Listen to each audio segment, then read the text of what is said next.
Example. Doug? Kevin Cork in Hangzhou, China tonight. Thank you, Kevin. Officials in England are joining counterparts in other European countries in taking radical Islamic prisoners out of the ranks of the general prison population in many facilities. It all has to do with radicalization, and it is a problem in this country as well. Correspondent Benjamin Hall explains tonight from London.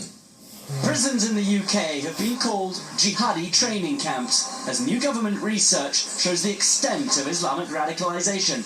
In terror attack after terror attack across Europe, one thing has been constant. Many of the attackers were radicalised behind bars. They went in as petty criminals. They came out as terrorists.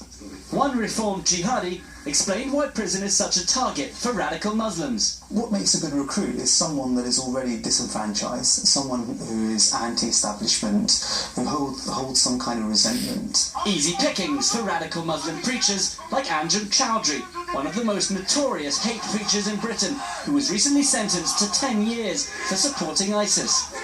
Now the UK government is introducing new laws which will keep people like Chowdhury away from other inmates. We cannot have a situation where we have extremist prisoners influencing others who are vulnerable to those messages. The US prison system is also facing this problem, with Muslim groups acting like gangs, recruiting people and protecting their own, according to a former Al-Qaeda recruiter now working at a think tank at George Washington University. The individual charismatic preacher that radicalized me while I was incarcerated became like a father. The recruiter turned scholar says he saw 30 to 40 prisoners radicalized around him in the 3 years he was in US jail, and said that many radical preachers had not been identified by the authorities. It goes on very frequently in general mainstream or what you call medium or high security prisons as well. And this point will resonate strongly with those who are against Guantanamo detainees being transferred to